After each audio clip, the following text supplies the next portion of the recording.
సర్వోన్నతుడైన దేవాది దేవుని ఘనమైన నామమునకు మహిమా ఘనత ప్రభావాలు చెల్లిస్తూ ఇది నాన్న ఆరాధనలో దేవుని ఆత్మతో సత్యముతో ఆరాధించడానికి చేయవచ్చిన మీ అందరికీ క్రీస్తు ప్రభు నామములో శుభవందనాలు తెలియపరుస్తున్నాను. దేవుని యొక్క అత్యున్నతమైన కృపను బట్టి సహాయం బట్టి ఈరోజు ఈ దినాన్న మరి దేవుని సన్నిధిలో సంఘముగా మనందరము చేరి ఆరాధించుకునే గొప్ప భాగ్యాన్ని కలిగి ఉన్నాం.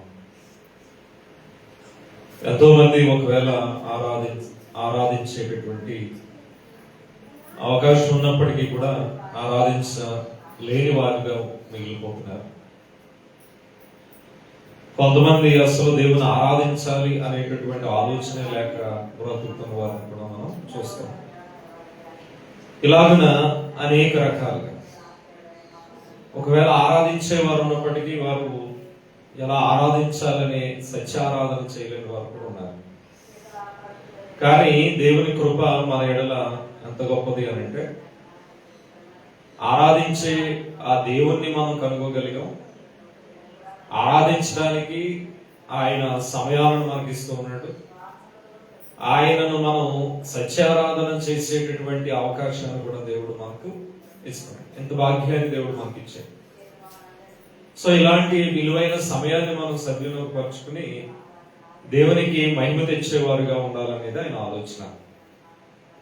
ఇంత ప్రాముఖ్యమైనటువంటి సమయంలో మన ఆత్మలను బలపరచుటకు దేవుడిచ్చిన గొప్ప సాధనం ఏదైనా ఉంది అంటే అది వాక్యం. సో ఒక మనుష్యుని మాట ఆరాధనలో మన ఆత్మను సిద్ధపరచలేదు. ఒకవేళ ఇలాంటి క్రమాన్ని ఏదైనా మనకి ఇవ్వచ్చు, కానీ లేదా ఇలా క్రమంగా కూర్చునే అవకాశం ఒక మనుష్యుని ఆజ్ఞ, ఒక మనుషుని మాట ఇవ్వచ్చు. కానీ దేవుని ఆరాధించడానికి అవసరమైనటువంటి స్థితి ఒక మనుషుడు ఇవ్వలేడు అన్నమాట.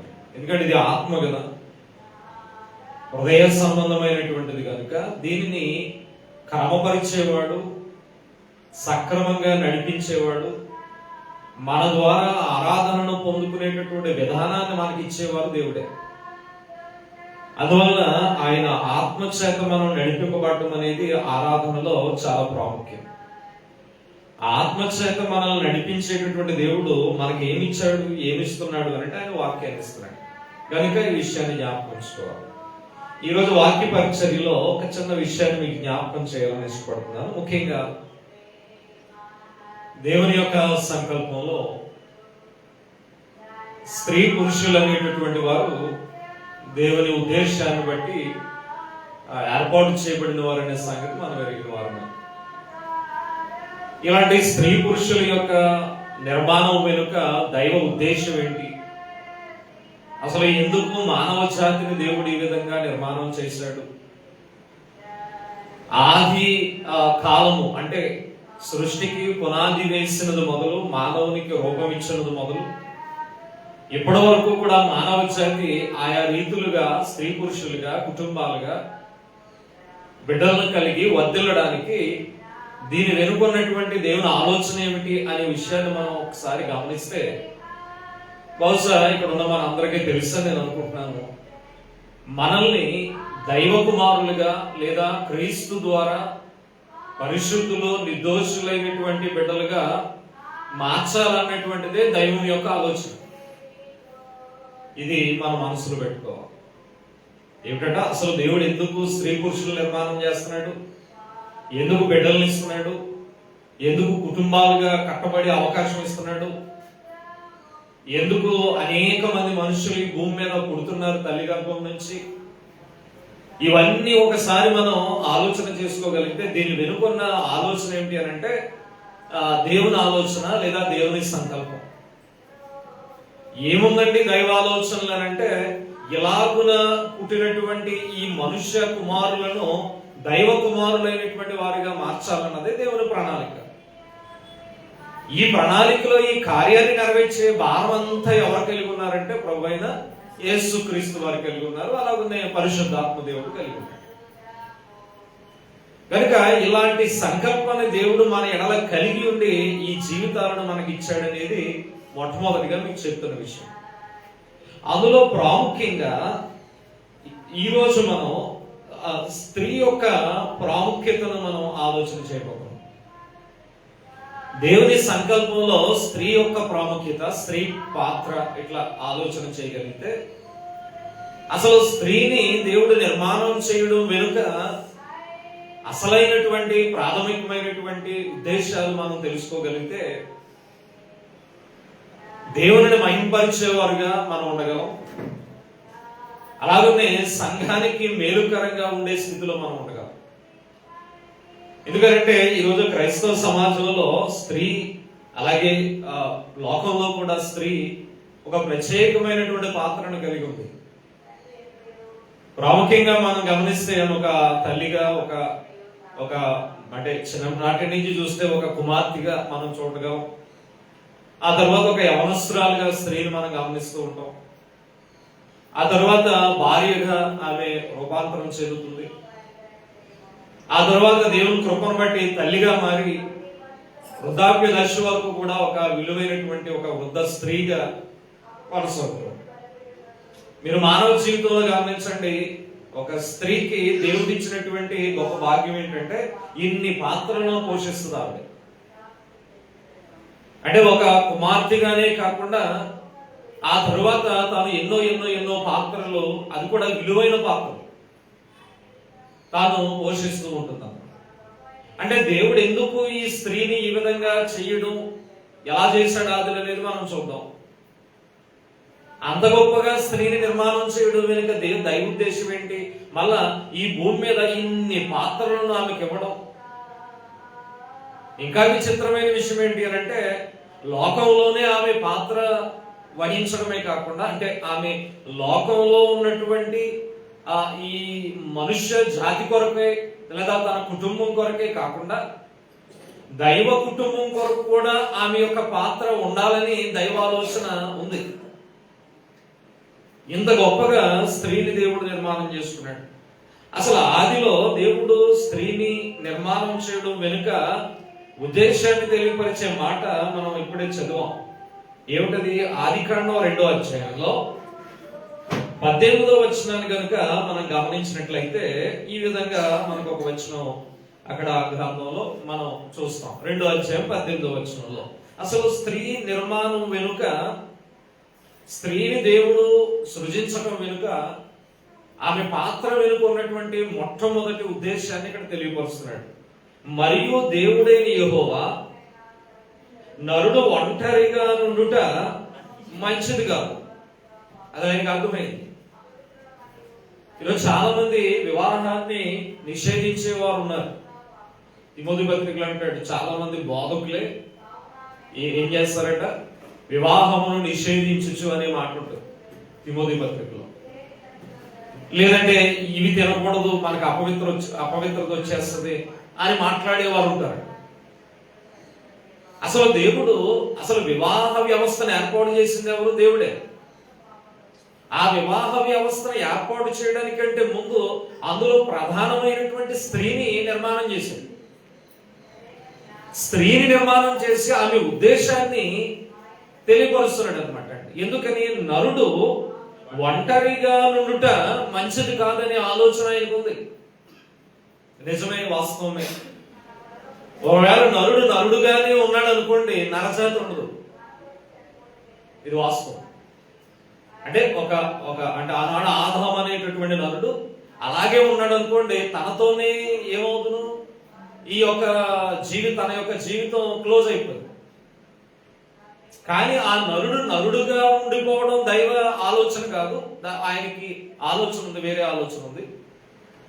మరి నరుడు ఇంకా ఫలించి అభివృద్ధి చెందాలి అని అంటే అందులో మొట్టమొదటి భాగంగా ఆయన చేసిన పని ఏంటి అని అంటే, ఇదిగో స్త్రీని నిర్మాణం చేయడంలో నరుడు ఒంటరిగా నుండుట మంచిది కాదు, వానికి సాటి అయిన సహాయమును వాని కొరకు చేయుదుననుకుని. ఇది ప్రధానమైన ఉద్దేశం. అంటే నరుడు ఒంటరిగా ఉండుట మంచిది కాదు అని ఆలోచన ఎదిగినటువంటి దేవుడు ఏం చేశాడంట, సాటి అయిన సహాయముగా నారి అనేటటువంటి ఆ యొక్క స్త్రీని ఆయన నిర్మాణం చేయడం జరిగింది. ఎలా చేశాడు స్త్రీని నిర్మాణము అని అంటే అక్కడ ఒక పాఠాన్ని నేర్పడానికి మహాదేవుడు మళ్ళా చూడండి, ఒకవేళ మొదటి ఆదాముని ఎలా చేశాడు ఆయన? మట్టితో బొమ్మను దేవుడైన యెహోవా నేల మట్టితో నరుని నిర్మించి, అంటే ఒక బొమ్మ లాంటి విధానాన్ని తయారు చేసి రూపాన్ని ఇచ్చి వారి నాసికారంధ్రముల్లో జీవవాయువును వదగా నరుడేమయ్యాడు? జీవించేవాడే, లేకపోతే మట్టి బొమ్మే. అయితే అలా మట్టి బొమ్మగా ఉన్నటువంటి రీతిలో మొదటి మనుషుని చేశాడు కదా, మరి అవ్వమ్మను కూడా అలా చేయొచ్చు కదా అనేటటువంటి ఆలోచన ఇక్కడ మనకు రావచ్చు.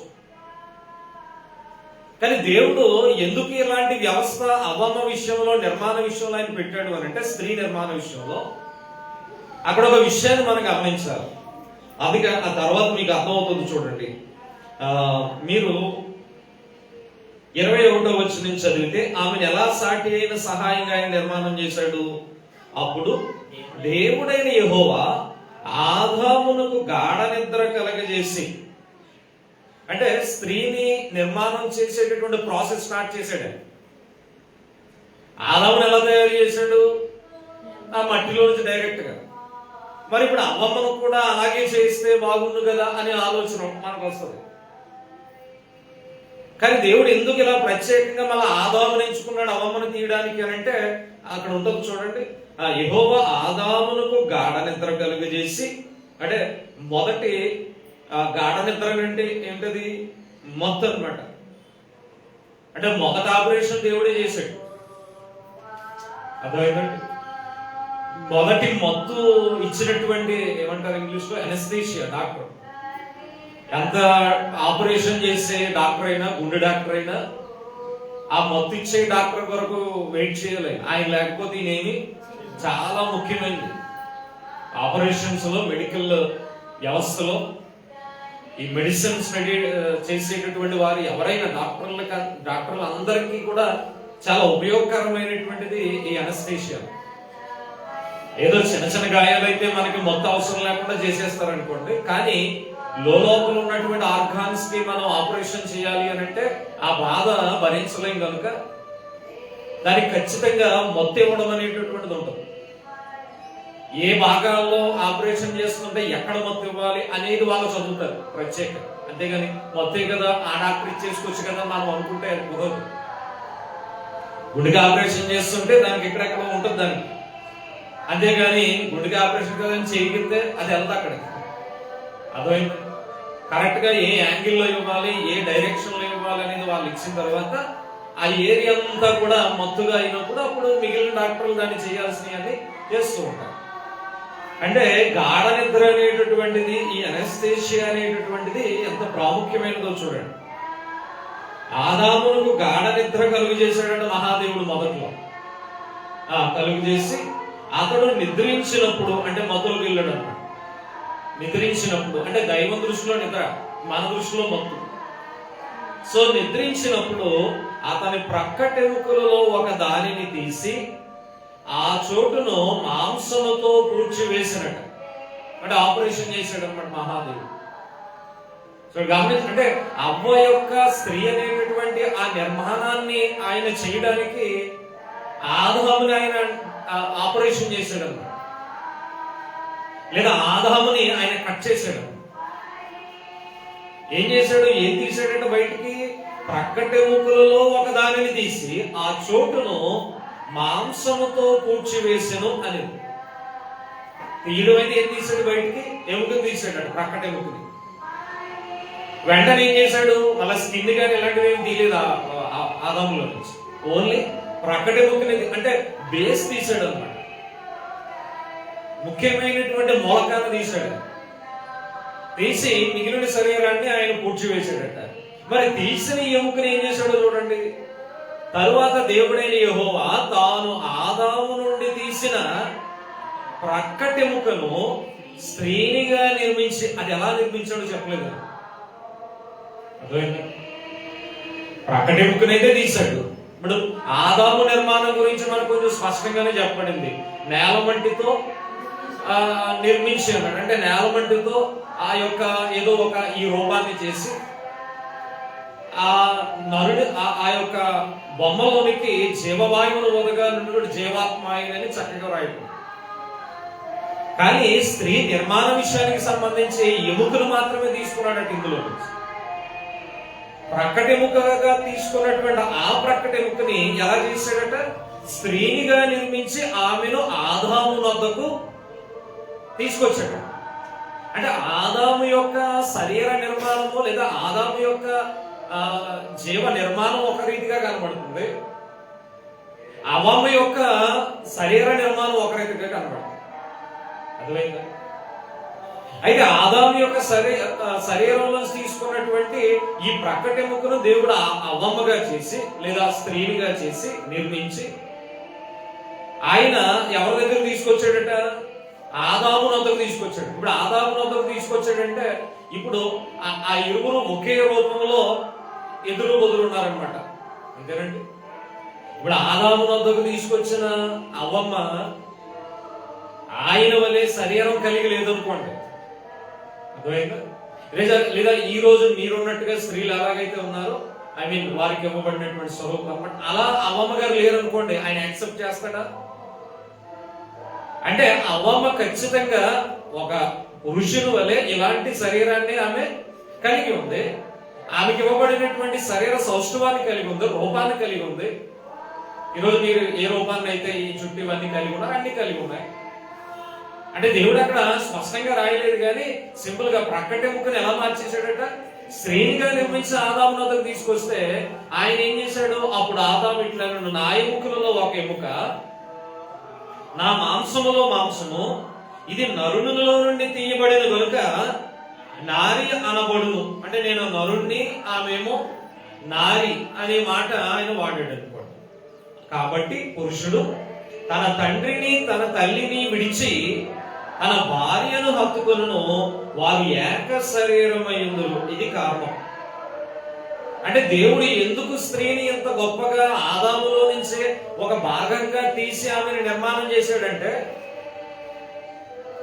ఈమె ఎవరు అనేది పురుషునికి ఎప్పుడూ జ్ఞాపకం ఉండాలి. అంటే రేపు ఒకానొక సమయంలో నీకు భార్యగా రాబోతున్నటువంటి స్త్రీ ఎవరు అనేటటువంటి ఆలోచన దేవుడు నీలో పెడుతున్నాడు అని అంటే ఆమె నీ ప్రక్కటెముక. అర్థమైందా?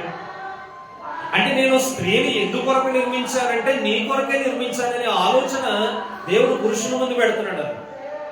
అలాగే స్త్రీ ముందు ఏం పెడుతున్నాడు అని అంటే, నీవు పురుషునిలో నుంచి తీయబడ్డావు, పురుషునికి సాటి అయిన సహాయంగా నువ్వు ఉండాలని దేవుడు నిన్ను ఏర్పాటు చేసుకున్నాడు అనే ఆలోచన స్త్రీ ముందు పెడుతున్నాడు. అర్థం చేసుకో. సో ఈ ఇరువురిని కూడా ఈ విధంగా దేవుడు నిర్మాణం చేసి మళ్ళా వారు సెపరేట్ గా ఉండాలనేది దేవుని ఆలోచన కాదు, ఏక శరీరం అనే వాటవాడు. అంటే ఆలోచన చేయండి. ఒకసారి పిక్చర్ ఆలోచన చేస్తే, ఈరోజు ఒక కుమార్తె స్త్రీగా పుడుతుంది ఈ లోకంలో అనంటే, ఆడబిడ్డగా పుడుతుంది అనంటే ఎవరు పుట్టినట్టు అనంటే ఒక పురుషుని యొక్క ప్రక్కటెముక పుట్టినట్టు. అర్థమైందంటే ఒక కుమార్తె పుట్టిందంటే దాని అర్థమేంటి? ఆడబిడ్డ పుట్టిందంటే దాని అర్థమేంటి? ఆడబిడ్డ పుట్టగానే చాలా సంతోషించేవారు చాలా మంది ఉంటారు. కొన్ని సందర్భాల్లో ఆడబిడ్డ వద్దు మగబిడ్డ అని కొంతమంది అనుకుంటారు. సరే, వాళ్ళు కూడా వాళ్ళని అనుకోండి. అయితే ఒక ఆడబిడ్డ పుట్టింది అని అంటే పూర్వ రోజుల్లో చాలా కుమార్తెలకి చక్కటి టైటిల్స్ ఇచ్చారు. ఆమె ఇంటికి దీపమని కదా, లేదా ఇల్లాలని, లేదంటే కుమార్తె పుట్టడం మంచి మంచి మాటలు వాడారు. నిజమైంది. ఎందుకంటే ఆ ఇంటిని చక్కబెట్టడంలో కానీ తల్లిదండ్రులను చూడడంలో కానీ, అంటే పురుషుడైతే బయట నుంచి పట్టుకొచ్చి ఇదంతా చేస్తారు, కానీ పిల్లలు అంటే నిన్ను ఆడబిడ్డలు తల్లిదండ్రులు కొంచెం బాగా చేసేటటువంటి అవకాశం వారికి ఉంది. కనుక స్త్రీకి ఆది నుంచి కూడా గ్రంథంలోనూ అదే ప్రాముఖ్యత ఉంది, సమాజంలో కూడా అదే ప్రాముఖ్యత ఉంది. అర్థం చేసుకోండి. అంటే ఎందుకు ఈ విషయాలన్నీ ఇక్కడ చెబుతున్నాను అనంటే, ఒక బిడ్డ ఒక కుమార్తెగా ఈ లోకంలో జన్మించింది అనంటే మన ఆలోచనలు ఏముండాలి అనంటే ఒక ప్రక్కటెముక పుట్టింది అనేటటువంటి ఆలోచన. అంటే కుమార్తెగా ఈ లోకానికి వచ్చిన ఆమె, ప్రకటెముకగా వచ్చిన ఆమె మళ్ళా ఒకనాడు ఏమవ్వాలి? తిరిగి తిరిగి మళ్ళా అదవుతున్నాయండి విషయాలు. ప్రకటెముకగా ఒక స్త్రీగా ఈ భూమి మీదకి పుట్టినటువంటి ఒక కుమార్తె మళ్ళా ఆమె తిరిగి ఎక్కడికి రావాలి? ఎక్కడికి రావాలి? మళ్ళా ముందుకెళ్ళి చెప్తారు. దేవుని సంకల్పంలో అంటే దేవుని ప్రణాళికలో, ఓకేనండి. దేవుని సంకల్పం అంటే దేవుని ప్రణాళిక, అంటే దేవుని ప్లాన్ లో స్త్రీ పురుషులు ఉన్నారు. చంటిపిల్లలు చెప్పండి, స్త్రీ పురుషులు ఉన్నారు. ఎవరున్నారు? స్త్రీ పురుషులు ఉన్నారు, అంతేనా?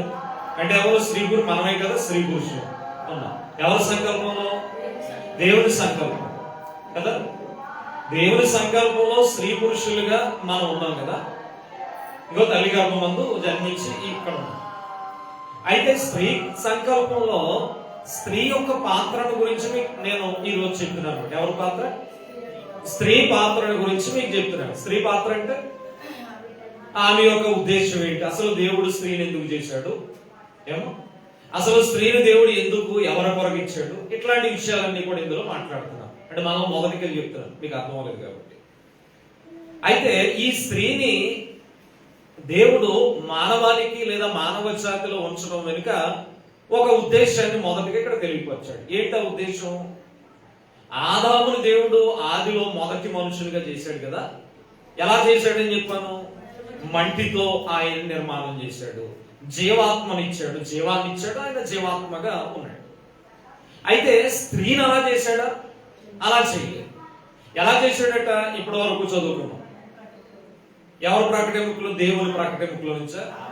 ఆదాము ప్రకటెముకల్లో నుంచి ఒక ఎముకను ముఖ్యంగా తీసుకుని ఆ ఎముకను స్త్రీనిగా నిర్మించి ఎవరి దగ్గరికి పంపించాడు? ఆదాము దగ్గరికి పంపించాడు. ఆదాము ఆమెను తిరస్కరించాడా? తిరస్కరించలేదు. ఎందుకంటే వాళ్ళిద్దరూ భార్య భర్తలు అయిపోయారు.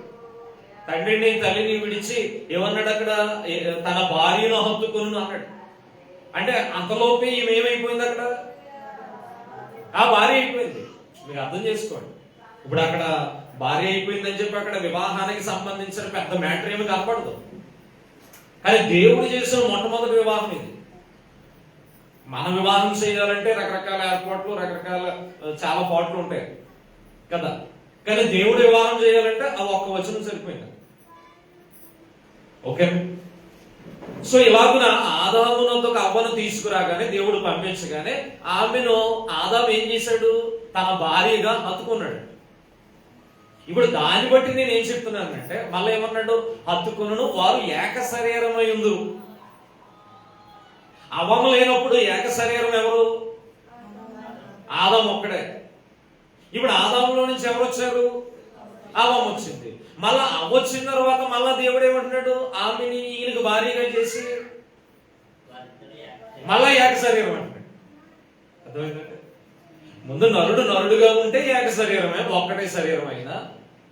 కానీ మళ్ళా దేవుడు ఏం చేశాడు? ఆ ప్రకటనలో ఒకటి ఇరిచి బయట కట్టుకొచ్చి స్త్రీనిగా చేసి మళ్ళా అదే ఆమెనే, ఆ స్త్రీనే మళ్ళా ఏం చేస్తున్నాడు? ఆదాముకు పట్టుకొచ్చి తగిలిస్తున్నాడు. అర్థమైందంటే స్త్రీనిగా నిర్మించి మళ్ళా ఆ స్త్రీని పట్టుకొచ్చి మళ్ళా నువ్వు ఎందులో నుంచి అయితే, ఎక్కడి నుంచి అయితే వచ్చావో మళ్ళా అందులోకి వెళ్ళిపో. అప్పుడు మీరిద్దరు కనబడడానికి ఇద్దరుగా కనబడినా, భార్యాభర్తలుగా మీరు ఉన్న లోకానికి ఇద్దరుగా కనబడినా మీరు ఎలా కనబడుతున్నారు? One body. ఇక్కడ మీరు అర్థం చేసుకోగలిస్తే దైవం దృష్టిలో ఆయన వన్ బాడీనే చూస్తున్నాడు. ఎవరిని? ఒక్క శరీరాన్నే ఆయన చూస్తున్నాడు. ఆ ఒక్క శరీరంగా ఒక మనుషుడు ఎప్పుడు పరిపూర్ణమవుతాడు అని అంటే, ప్రకటెముకగా విరవబడినటువంటి స్త్రీ ఉంది కదా, ఈ భూమి మీద పుట్టింది కదా. ఆ భూమి మీద పుట్టినటువంటి ఆ స్త్రీ ఒకానొక దినాన్న ఎప్పుడైతే ఒక పురుషుని యొక్కకు తిరిగి ఒక ఎముకగా మళ్ళా వచ్చి చేరిపోతుందో, అప్పుడు ఏమయ్యాడు? నరుడు పరిపూర్ణుడయ్యాడు, లేదా పురుషుడు పరిపూర్ణుడయ్యాడు, లేదా నరజాతి లేదా మనుష్య జాతి పరిపూర్ణతలోకి వచ్చింది అనమాట ఈ భూమి మీద. అందువల్ల స్త్రీ లేకుండా పురుషునికి పరిపూర్ణత లేదు. అది దైవ వ్యవస్థ. ఎందుకంటే దేవుడు ఈ నరుల్లో నుంచి మళ్ళా స్త్రీని తీసి అలా భూమి మీద పుట్టించి మళ్ళా భారీగా చేసి మళ్ళా పట్టుకొచ్చి ఈయనలో కలిపేస్తున్నాడంటే ఈ మధ్యలో ఆయన ఆలోచన ఏంటి? మధ్యలో ఆయన ఆలోచన మొదటి అధ్యాయం అక్కడే. ఎందుకంటే స్త్రీ పాత్ర గురించి చెప్తున్నాను కదా మీకు. ఏమిటి మధ్యలో ఆయన ఆలోచన అని అంటే చూడండి, మొదటి అధ్యాయం 28వ వచనంలో దేవుడు వారిని ఆశీర్వదించెను ఎట్లనగా, మీరు ఫలించి అభివృద్ధి పొంది విస్తరించి భూమిని నిండించి. అది ఏం చేయాలంట? ఆనాడు స్త్రీ పురుషులు నిర్మాణం చేయడం అనేది దేవుని ఆలోచన. అసలు స్త్రీ పురుషులను నేను ఎందుకు చేయబోతున్నాననే ఉద్దేశంగా ఆయన చెబుతూ, భూమిని నిండించి దానిని లోపరుచుకోండి, మీరు ఫలించండి, విస్తరించండి. అంటే ఆదాములానే ఉండిపోయాడు అనుకోండి, విస్తరించినట్ట. ఆదాము సింగిల్ గానే ఉండిపోయాడు అనుకోండి, అక్కడ చెప్పినట్టు భూమిని ఎలా నిండిస్తాడు? అదే అంటే దైవాలోచనలో ఏ కారణం ఉంది? భూమిని నిండించాలి, ఆ భూమి మీద నరజాతి ఏమవ్వాలి? ఫలించాలి, విస్తరించాలి, అభివృద్ధి పొందాలి. మరి ఇది జరగాలి అంటే ఈ నరుడుగా ఉంటే సరిపోదు. అందుకని దేవుడు ఏం చేశాడు అంటే ఈయనలో నుంచే మళ్ళా ఒక ఎముకను తీసి స్త్రీనిగా నిర్మాణం చేశాడు. మళ్ళా ఆ స్త్రీనిగా నిర్మాణం చేసిన ఆ ఎముకను తిరిగి పట్టుకొచ్చి వివాహం ద్వారా ఆయనలో కలిపారు. ఎవరిలో? ఆదాములో కలిపారు. అదవుతున్న విషయాలు. అంటే ఎందుకు దేవుడు ఈ ఎముకను తీసి మళ్ళా పట్టుకొచ్చి ఆయనలోనే కలిపాడు భారీగా చేసి అని అంటే, ఈ మధ్యలో ఆయన అనుకున్న ఆలోచన ఒకటి అక్కడ జరుగుతుంది. ఏంటి ఆలోచన అంటే, ఫలించి అభివృద్ధి చెంది ఈ భూమి మీద నరమాతృలు లేదా నరజాతి విస్తరించాలి. సో నరజాతి విస్తరించడం వెనుక దేవుని ఆలోచన ఏంటంటే అని మరి ఇంకొక ఆలోచన మనం పెట్టుకుంటే సింపుల్. ఒకవేళ ఈ భూమి మీద నరులంటూ లేకపోతే, మానవుడంటూ లేకపోతే, అంతేనా, మనుష్య కుమారులంటూ లేకపోతే ఆత్మలేవి, అంతేనా? ఆత్మకి నివాసం ఏదండి భూమి మీద? అమ్మా, ఆత్మకి నివాసం ఏది భూమి మీద? మాట్లాడలేదు. ఆత్మకి నివాసం ఏది భూమి మీద? శరీరాన్ని ఇచ్చాడు దేవుడు. శరీరాన్ని ఎందుకు ఇచ్చాడు అది మర్చిపోతున్నాం మనం. అంటే ఇంకా లోపం జల్లగా ఈ శరీరం ఎందుకు ఇవ్వబడింది అనేది మర్చిపోయింది. శరీరం కొరకే బ్రతుకుతుంది. వాస్తవంగా ఈ శరీరాన్ని దేవుడు ఇవ్వడం వెనుక ఉద్దేశం ఏంటి అని అంటే, ఇది ఆత్మకు నివాస స్థలము. మర్చిపో, దేనికి? ఆత్మకు నివాస స్థలము. తాత్కాలికంగా ఈ భూమి మీద ఆత్మ ఉన్నంత కాలం ఈ శరీరానికి నివాస స్థలంగా ఉండాలని దేవుడు ఇచ్చాడు. యోగ గ్రంథం 10వ అధ్యాయం మీరు ఇంటికి వెళ్ళిన తర్వాత చదువుకోండి, అక్కడ ఉంటుంది. అయితే ఇక్కడ గమనించండి, అంటే దేవుని యొక్క ఆలోచనలలో ఈ భూమి మీద ఒక మానవుడంటూ ఉంటే, అతనిలో ఆత్మ అంటూ ఉంటే, అంతే. ఇప్పుడు ఆ మనుషుడు అంటే ఈ భూమి మీద ఉన్నటువంటి ఆ మనుషుడు దైవ మనుషుడుగా లేదా దైవ కుమారుడిగా మారే అవకాశం ఉంది. అసలు భూమి మీద మనుష్య కుమారుడంటూ లేకపోతే, మానవుడంటూ లేకపోతే దైవాలోచనగా బ్రేక్ పడిపోతుంది. అర్థమైందమ్మా? మిమ్మల్ని అడుగుతున్నాను, చెప్పండి, నరుడిని దేవుడు ఆదాము అనేటటువంటి మొట్టమొదటి నరుడిని ఎందుకు అలా సింగిల్ గానే ఉంచలేదు?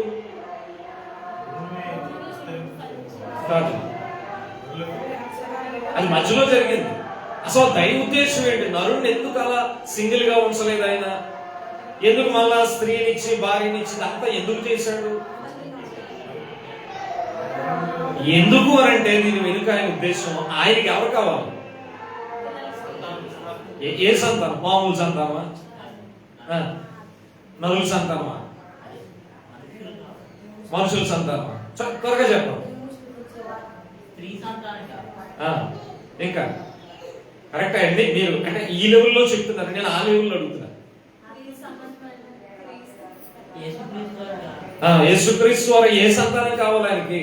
దైవ సంతానం కావాలి. అర్థమైందండి? ఈ భూ సంబంధమైన సంతానం కొరకు కాదు ఆ ఏర్పాటు. కానీ మన ఆలోచన ఏంటి? అంటే ఒక పెళ్లి దేని కొరకు ఆలోచన? అదే కదా. లేదా భార్య దేని కొరకు ఆలోచన? లేదా పిల్లలు దేని కొరకు ఆలోచన? ఒకసారి మనం ఆలోచన చేస్తే అంటే దీని వెనుక మన ఆలోచన వేరు, మన ఆలోచన వేరు. మన ఆలోచనలు ఏంటంటే ఇలా రకరకాల ఆలోచనలు. కానీ అసలు నరుణ్ణి నరునిగా ఉంచకపోవడం వెనుక, మళ్ళా నరునికి తోడుగా ఎవరినిచ్చాడు? స్త్రీ అనే ఒక గొప్ప ఆయుధాన్ని లేదా గొప్ప సాటి అయిన సహాయాన్ని దేవుడు ఇవ్వడం వెనుక ఏమిటి ఉద్దేశము అని అంటే, దైవానికి ఒక ఆలోచన ఉంది, సంకల్పం ఉంది. అదేమిటి అని అంటే, మనం అనుకున్నట్టు ఈ భూమి మీద మన ఆలోచనల కొరకు కాదు కానీ వ్యవస్థను ఏర్పాటు చేసింది, మనందరం దైవ వ్యవస్థలోనికి నడిపించబడాలి, దైవ కుమారులుగా మనం ఉండాలి, దేవుని పిల్లలు మనం అవ్వాలి అనేటటువంటి ఆలోచన కలిగిన దేవుడు ఈ మధ్యలో ఈ వ్యవస్థను ఏర్పాటు చేశాడు. ఏ వ్యవస్థది? నరుడనే ఆదాముని ఒంటరిగా ఉంచకుండా ఆయనలో నుంచి ఒక ఎముకని తీసి నారిగా నిర్మాణం చేసి మళ్ళా ఆ స్త్రీని తిరిగి పట్టుకొచ్చి మళ్ళీ ఎవరికైతే ఇస్తున్నాడు? ఆదాములో కలిపేస్తున్నాడు భారీగా. అంటే ఈ మధ్యలో ఆయన ఉద్దేశం నెరవేర్చుకుంటున్నాడు అనమాట. ఏంటి ఆయన ఉద్దేశం అంటే, ఈ మధ్యలో ఈ భూమి మీద మానవ జాతి విస్తరింపబడుతుంది ఆ స్త్రీ నిర్మాణం వల్ల, ఆ స్త్రీ భారీగా మారడం వల్ల, ఈయన భర్తగా మారడం వల్ల, వారిద్దరూ ఏకమవడం వల్ల మరొక మానవ జాతి ఉద్భవించడానికి కానీ తయారవడానికి కానీ అవకాశం అనేటటువంటి దానిని దేవుడు ఏర్పాటు చేశాడు. అంటే స్త్రీ యొక్క మొదటి ప్రధానమైనటువంటి ఆలోచన ఏంటి? దేవునికి స్త్రీని నిర్మాణం చేయడం వెనుక అనేది మనం ఇక్కడ ఆలోచన చేస్తే, ఆమె సాటి అయినటువంటి సహాయంగా ఉండాలనేది దైవాలోచన. అంటే పురుషునిగా ఆమె సాటి అయిన సహాయంగా ఉంటూ, ఇదిగో ఒక కుమార్తెగా ఈ లోకానికి ఆమె జన్మించడం, భార్యగా మారడం, తర్వాత ఒక తల్లిగా ఆమె మారడం, ఇలాగున ఈ భూమి మీద తర్వాత తరాలకు ఆమె ఒక ఆధారమైనటువంటి దానిగా దేవుడు నిర్మాణం చేశాడు. కనుక దేవుని సంకల్పంలో స్త్రీ యొక్క పాత్ర ఆది నుంచే దేవుడు మొదలు పెట్టేశాడు. ఆది నుంచే దేవుడు ప్రిఫరెన్స్ ఇచ్చాడు.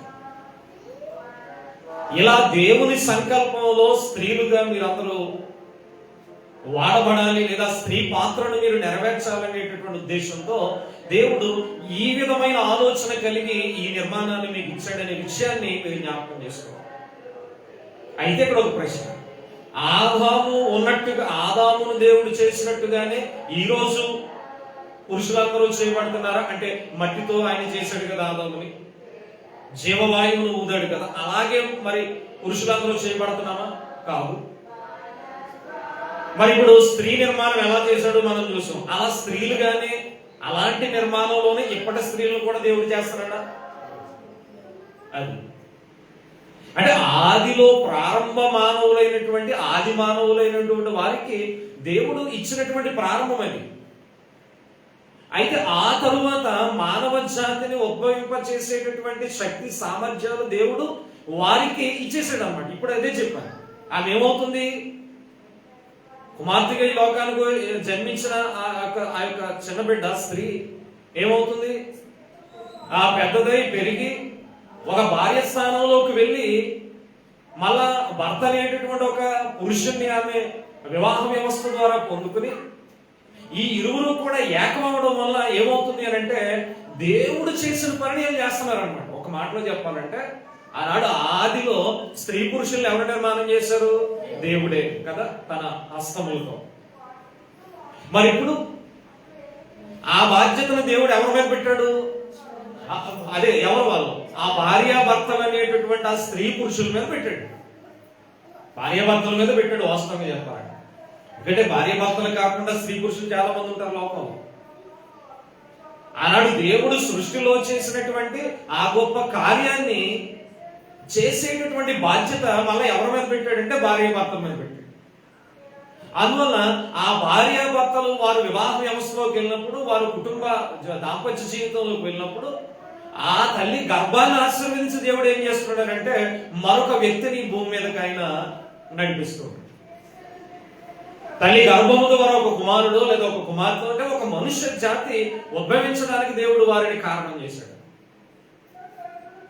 కనుక ఇలాగున మనం ఆలోచన చేయగలిగితే దేవుడు ఆయన సంకల్పంలో స్త్రీ యొక్క పాత్రను మనం ఇక్కడ ఆలోచన చేసినప్పుడు చాలా అత్యద్భుతంగా స్త్రీ అనేటటువంటి ఆమె నిర్మాణం చేయబడింది అనే సంగతి మనం ఇక్కడ జ్ఞాపకం చేసుకోవాలి.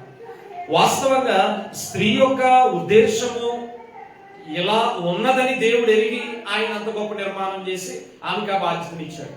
అయితే అవ్వ మా బాధ్యతని నెరవేర్చింది అని అంటే భూ సంబంధమైన బాధ్యతని నెరవేర్చింది, కానీ చాలా జాగ్రత్తగా అర్థం చేసుకోండి. దేవుడు అవాదాములను చేయడంలో ఎలాగైతే మట్టితో చేసి మనుషుల్లో మొట్టమొదటిగా ఆయన సృజించాడో, ఇప్పుడు ఆ బాధ్యత ఎవరి మీద పెట్టాడు? భార్య భర్తలు అనేటటువంటి వారి మీద పెట్టాడు. ఆనాడైతే మొదటిగా అవాదాముల మీద పెట్టాడు. మరి అవాదాములు భూ సంబంధమైనటువంటి పనిని బాగానే చేశారు, కానీ ఏది వారిద్దరూ భార్య భర్తలుగా ఉండి దాంపత్య జీవితాన్ని వారు కలిగి ఆ బిడ్డలను వారు పొందుకున్నారు. అవును, అవ్వమ్మకి మొదటి బిడ్డలు ఎవరు? కయ్యేను హేబేలు కదా. అంటే ఇప్పుడు కయ్యేను హేబేలు వాళ్ళిద్దరికి పుట్టారు అని అంటే దేవుని ఆలోచనలో భాగంగా భూ సంబంధమైన ఆలోచన వారు నెరవేర్చారు. అంతేనా? అంటే ఆమె ఆదాముకి భార్యగా ఉండి ఆ ఇరువురు దాంపత్య జీవితం వల్ల బిడ్డలు వచ్చారు. అంటే భూమి మీద దేవుని ఆలోచన నెరవేర్చబడింది. అంటే భౌతికంగా మనుషులు ఫలించే ఆలోచన నెరవేర్చబడింది. అర్థం చేసుకోండి. కానీ దేవుని సంకల్పంలో ఒక ఆలోచన ఉంది కదా. ఎందుకంటే ఇంకా సింపుల్ గా చెప్తాను చూడండి. మనుష్య కుమారులుగా తయారు చేయడం లేదా మనుష్య కుమారులను పుట్టించడం విషయంలో మొదటి స్త్రీ పురుషులైనటువంటి లేదా భార్యాభర్తలైనటువంటి అవాదాములు సక్సెస్ అయ్యారు. అలా చెప్పిన మొదటి స్త్రీ పురుషులైనటువంటి అవాదాములు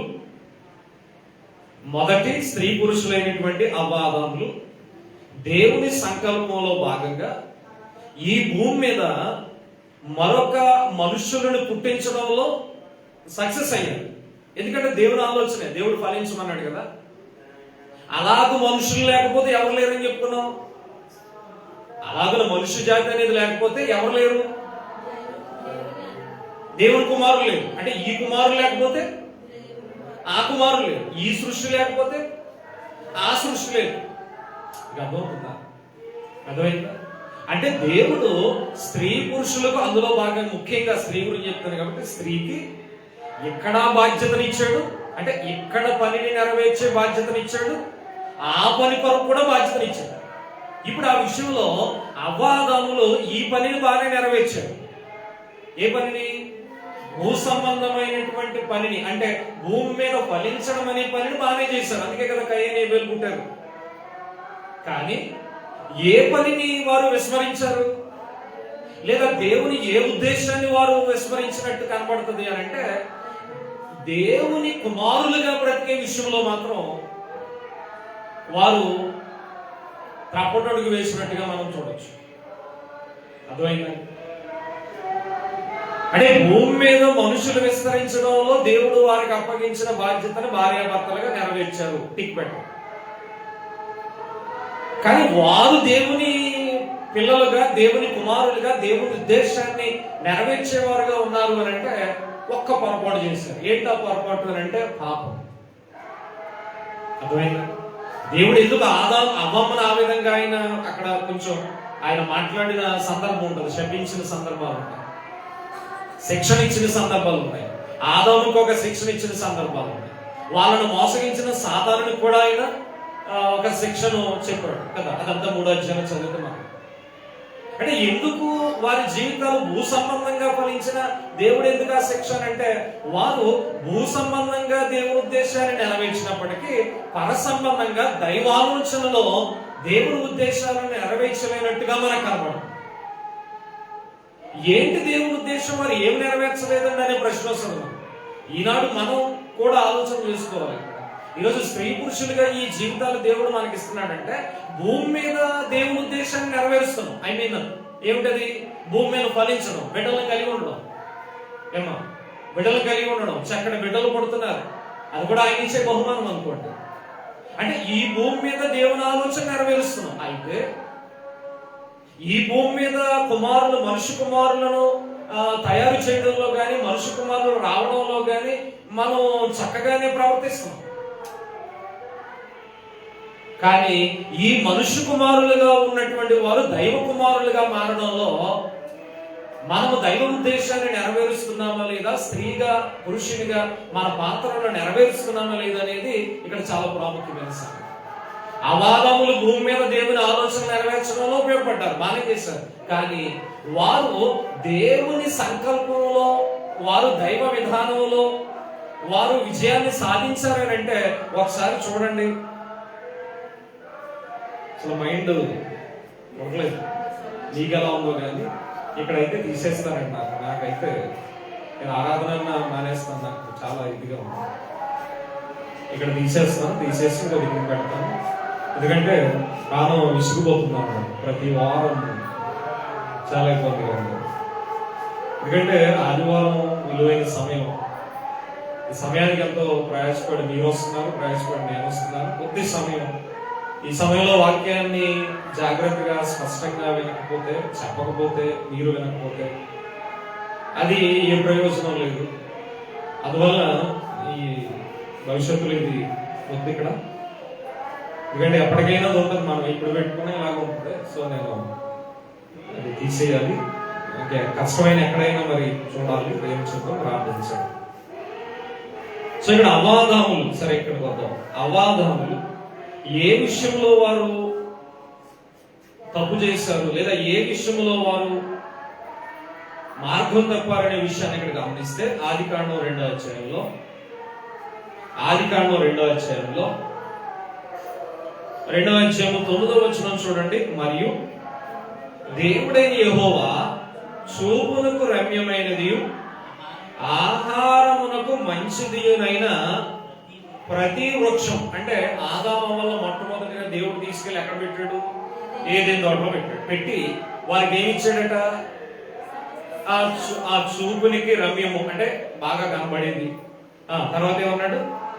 ఆహారముకు మంచిదియునైన వృక్షమును, ప్రతి వృక్షము అంటే వారికి ఆహారానికి సంబంధించిన ప్రతిదీ పెట్టాడట ఆ ఏదైనా తోటలో. అంటే ఏం చేయొచ్చు వాళ్ళు? అంటే అప్పటికే శరీరం ఉంది కాబట్టి ఆ శరీరానికి అవసరమైనటువంటి ఆకలి అనేది ఉంటుంది కనుక ఆ ఆకలిని తీర్చుకోవడానికి ఏం పెట్టాడైనా? వృక్షాలను పెట్టాడు. అంటే అవి ఇచ్చే ఫలాలు తినే అవకాశం ఉంది. అంటే తన శరీరాన్ని బ్రతికింపజేసుకోవడానికి ఆదాము గాని అవ్వ గాని ఏదో తోటలో చక్కగా ఏం తినొచ్చు? ఆహారానికి అవసరమైన ఫలాలన్నీ పెట్టాడు, ఆయన తినొచ్చు. తరువాత ఇంకొక వృక్షాన్ని కూడా పెట్టాడట. ఆ తోట మధ్యను జీవ వృక్షము, ఇది మర్చిపోయాడు. అర్థమైందా? ఏదేను తోటలో ఆహారానికి మంచిదైనటువంటి వృక్షాన్ని పెట్టాడట.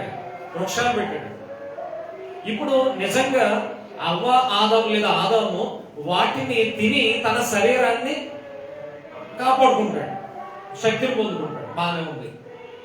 మరి ఇక్కడ ఇంకొక వృక్షం పెట్టాడట. ఏంటది? ఆ తోట మధ్యను జీవ వృక్షాన్ని పెట్టాడు. అంటే ఇది శరీరానికి సంబంధించింది అంటారా? ఆహారానికి సంబంధించిన వృక్షాలు పెట్టాడండి.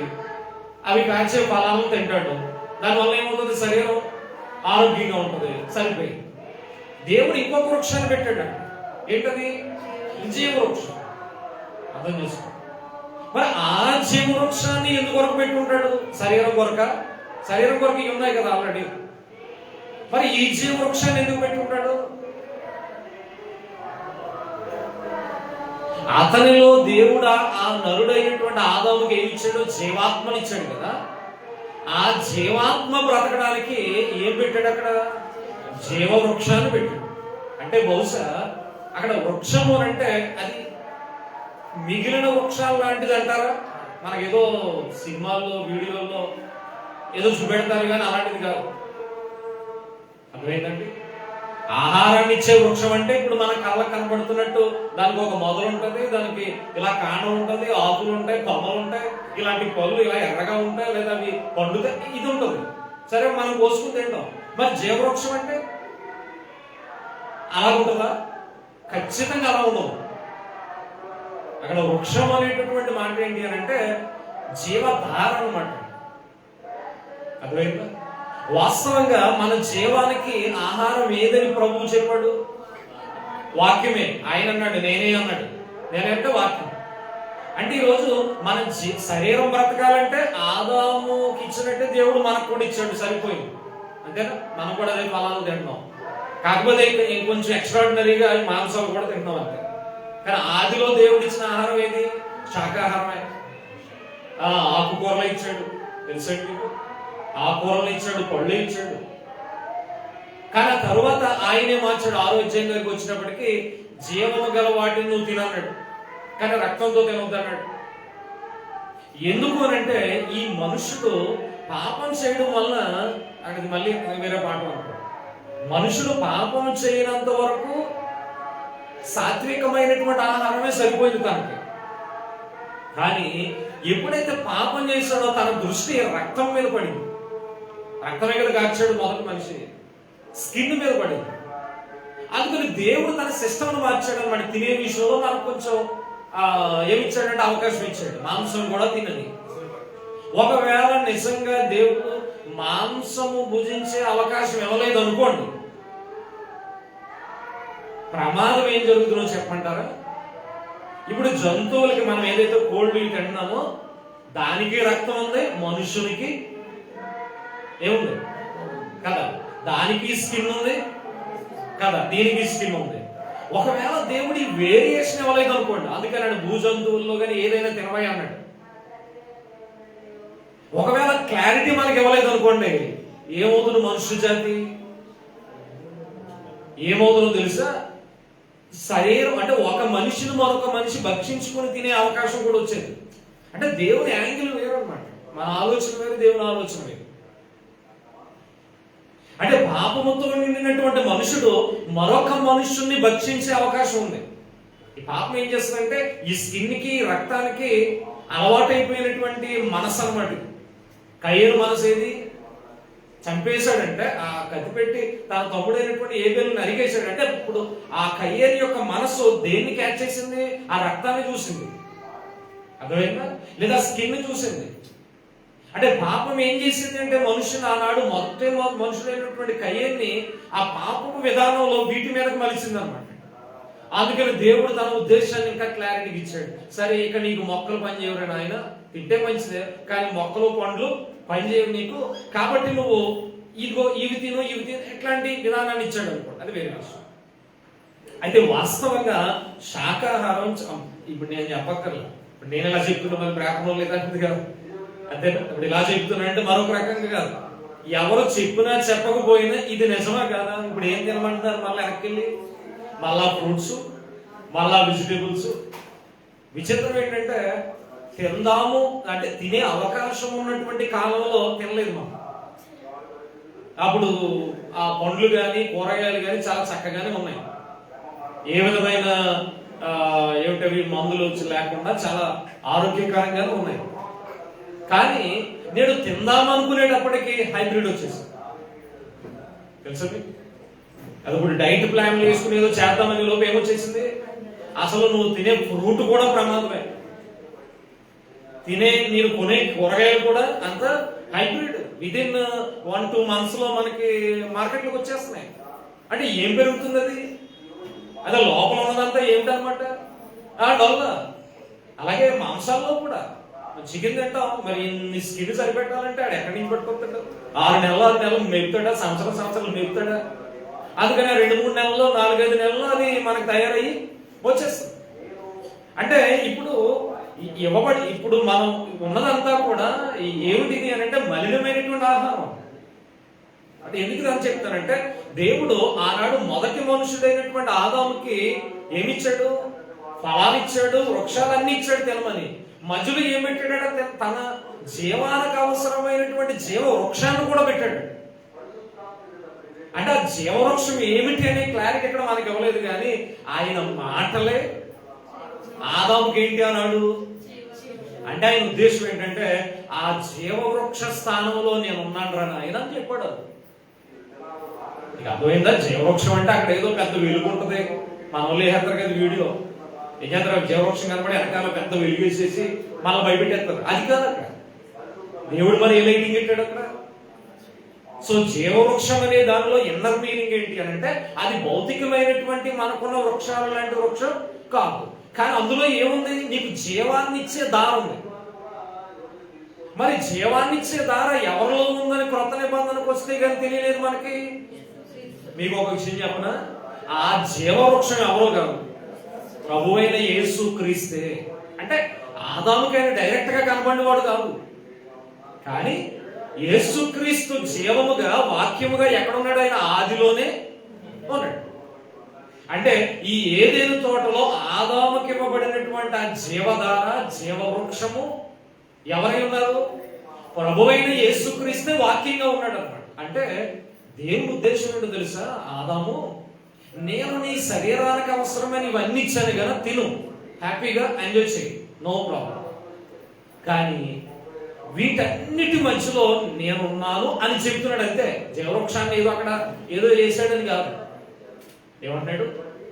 జీవవృక్షమైనటువంటి నేను నీ మధ్యలో ఉన్నాను, నువ్వు నేను ఉన్నానని భయపడు బ్రతుకు, లేదా నేను ఉన్నానని నాకు విధేయుడుగా బ్రతుకు. కానీ ఆ విషయాన్ని మర్చిపెట్టారు. మంచి అక్కడ ఆహారాన్ని ఇచ్చే వృక్షాలని ఒకసారి తినే ఉంటారు అనుకోండి, కానీ అక్కడ ఏ వృక్షం ఉందని మర్చిపోయారు? జీవవృక్షం అయినటువంటి దేవుడు ఉన్నాడు అనేటటువంటి విషయాన్ని మర్చిపోయారు. కనుక ఆడెవడో వచ్చి చెప్పిన మాటని, ఎవడాడు సాతానుడు వచ్చినప్పుడు చెప్పిన మాటని ఇట్టే నమ్మేశారు. నిజంగా దేవుడు మాట్లాడిన ఇక్కడ అనేకమైన మాటలు ఉన్నాయి కదా, 2వ అధ్యాయం నుంచి కొంచెం చదివితే వారి కోసం ఎన్నో చెప్పాడు. ఆయన సూచనలు చేశాడు, హెచ్చరికలు చేశాడు, అవి ఇచ్చాడు, ఈ ఇచ్చాడు. ఇవన్నీ మర్చిపోయి సాతానుడు వచ్చి ఒకే ఒక్క మాట మాట్లాడు, ఇది నిజమా? వీళ్ళకి ఏ మాట వేదం అయిపోయింది, వీళ్ళకి ఏ మాట గొప్పదైపోయింది? సాతానుడి యొక్క ఆ చిన్న మాటే ఈరోజు మన జీవితాల్లో కూడా. దేవుడు ఈ 66 పుస్తకాలు కలిగినటువంటి ఎంత గొప్ప గ్రంథాన్ని, ముఖ్యంగా క్రొత్త నిబంధన జ్ఞానం అనేటటువంటి గొప్ప హెచ్చరికలను మనకు దేవుడిస్తే ఆత్మీయత కొరకు, మనం ఏ మాటలకు లొంగిపోతాం? అబద్ధ బోధల్లో ఉన్నటువంటి చిన్న చిన్న మాటలకు లొంగిపోతాం, అసత్య బోధల్లో ఉన్నటువంటి తీయని మాటలకు పడిపోతాం. అయ్యి బాబు ఎంత బాగుందండి అక్కడ. ఏమంటావు? నిజంగా అక్కడ ఉన్నటువంటి సహవాసం మామూలు సహవాసం? నీ కళ్ళు దేని చూస్తున్నాయంటే అక్కడ ఉన్న ప్రజలను చూస్తున్నాయి. నీ కళ్ళు దేని చూస్తున్నాయంటే అక్కడ ఉన్నటువంటి పెద్ద స్టేజ్ని చూస్తున్నాయి. లేదా నీ కళ్ళు ఏం చూస్తున్నాయంటే అక్కడ ఉన్నటువంటి పెద్ద ధ్వనిని చూస్తున్నాయి. మీటింగ్లు అదే కదా, నేను ఎవరో పట్టించుకోడు. అక్కడ ఏమంత వేల మంది సభలోకి వెళితే ఎలా మురుచుకొని చేయడం తప్ప ఈయన ఏమైనా పిలుస్తారా అన్ని వేల మందిలో? చెప్పండి. ఒకవేళ పిలిచాడు అని అంటే నిజంగా అదే కావాలి ఈరోజు క్రైస్తవ సమాజం. హైదరాబాద్ లో కల్వరి సతీష్ కుమార్ గారు ఉన్నారు. ఇప్పుడు ఆయనతో అసలు ఆయన్ని కలాలంటే ఎంతో తెలుసా మీకు? తెలుసండి. ఆయనతో ఒక్క ఫోటో తీపించుకోవాలంటే ఎంతో తెలుసా? మళ్ళా ఆయనతో తీసుకున్న ఫోటో అంటే ఏదో విధంగా డబ్బులెట్టు ఏదో ఒకటి చేసుకుని వస్తారు కదా, అది మళ్ళా ఫోటో ఫ్రేమ్ పెట్టించుకున్నాడు ఒక ఆయన. చూసాను. అలాగే ఉండాలి. అలా ఉన్నాడు కాబట్టి ఆయన మరి ఈ రోజు ఫ్లైట్లో తిరుగుతున్నాడు. తెలుసా? నేను ఆయన ఏమనలేదు కానీ సరే, ఆయన దేవుని లెక్క అప్పగించుకుని మాకు అనవసరం. బట్ విశ్వాసుల యొక్క మనసు ఎలా ఉంది అని అంటే, నిజమైన దేవుని వాక్యము, సత్యవాక్యము ఉన్నది ఉన్నట్టు జీవవృక్షము లాంటి దాన్ని మీ ముందు పెడితే మనం పొద్దున్న మీరంటే మీరు కాదు జనరల్ గా లాభం. కానీ అలాంటి వ్యవస్థల దగ్గరికి మాత్రం పరుగులు పెట్టుకుని వెళ్ళిపోతాం. ఇది ఆనాడే వచ్చేసింది. దేవుడేమో శరీరానికి అవసరమైన వృక్షాలన్నీ ఇచ్చాడు, తిన్నాయని అన్నాడు ఆదాముని. జీవవృక్షమైనటువంటి నేనే నీ మధ్యలో ఉన్నాడు, నా మాటలు విని అన్నాడు. కానీ ఏది నచ్చలేదు ఎవరికి? ఆ జీవవృక్షాన్ని విడిచిపెట్టేశారు. చివరికి ఏదైనా తోటలో దేవుడు ఇచ్చినటువంటి ఆ మంచి శరీరానికి అవసరమైన మంచి మంచి ఫలాల్ని విడిచిపెట్టేశారు. ఎవరి మాట అవసరమైంది వీళ్ళకి? ఆ సాతానుడు అన్నటువంటి చిన్న పాపపు మాట లేదా మోసకరమైనటువంటి మాట వారికి వేదవాక్కు అయిపోయింది, సత్యవాక్కు అయిపోయింది. సరే, ఆ మాట విన్నారు. ఆ మాట విని ఏదేను తోటలో నుంచి చివరికి బయటికి నెట్టివేయబడ్డారు. ఎందుకు ఇదంతా చెప్తున్నానంటే, స్త్రీని దేవుడు ఇంత గొప్పగా ఆయన సంకల్పంలో నిర్మాణం చేసి పెట్టి మానవ వ్యవస్థ ఈ భూమి మీద విస్తరించాలని, మానవ వ్యవస్థ విస్తరిస్తేనే గాని రేపు దైవ వ్యవస్థ అనేటటువంటి నిర్మాణం కాదు అని ఎదిగినటువంటి దేవుడు స్త్రీ పురుషుల నిర్మాణం చేస్తే, ఆదిలోనే స్త్రీ పురుషులు ఏం చేశారు? దేవుని ఆలోచన బ్రేక్ చేశారు. అర్థమైందా? భూమి మీద అయితే సక్సెస్ అయ్యారు, బిడ్డలు పుట్టించడంలో దేవుని ఆలోచన నెరవేర్చారు. కానీ వారు దేవుని కుమారులుగా ఉండేటటువంటి విషయంలో మాత్రం ఫెయిల్ అయిపోయారు. అందుకే కదా జీవవృక్ష ఫలాన్ని తినే అవకాశం ఇంకా దేవుడు ఇవ్వలేదు. అంటే ఆయన మాటలు వినే భాగ్యం వాళ్ళకి దక్కల.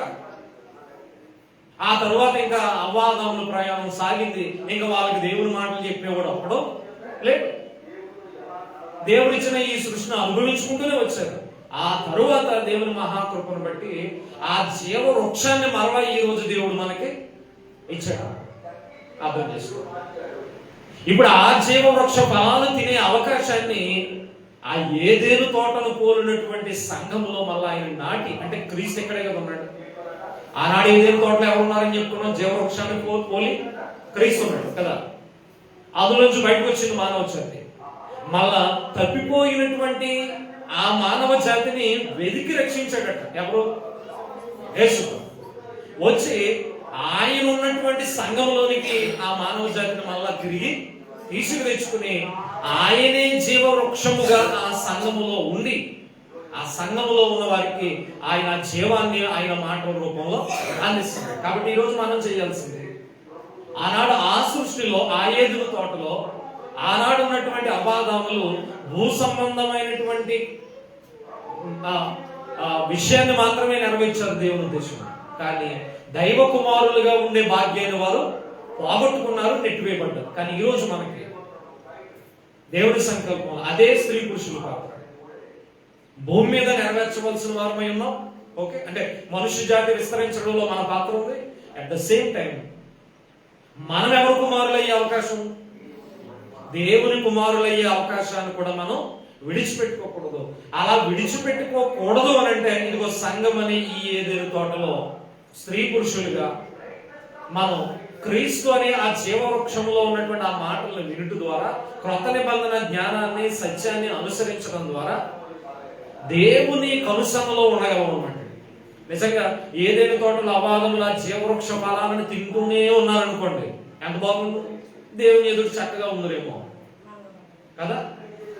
ఈరోజు మనం సంఘం అనేటటువంటి ఆ ఏదేను తోటలో ఉన్న క్రీస్తు అనే జీవపు మాటల్ని ఒకవేళ మనం వినట్లేదు అనుకోండి, లేదా భుజించట్లేదు అనుకోండి, ఒకవేళ సాతానుడు బయట నుంచి వచ్చి ఏదైనా ఒక మాట చెప్పాడు అనుకోండి, మనం అటిలిపోయే అవకాశాన్ని పెట్టుకోకూడదు.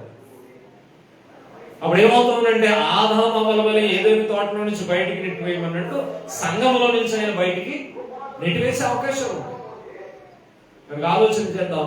సంఘము క్రీస్తు అనేటటువంటి జీవ వృక్షానికి నిలయముగా దేవుడు చేశాడు.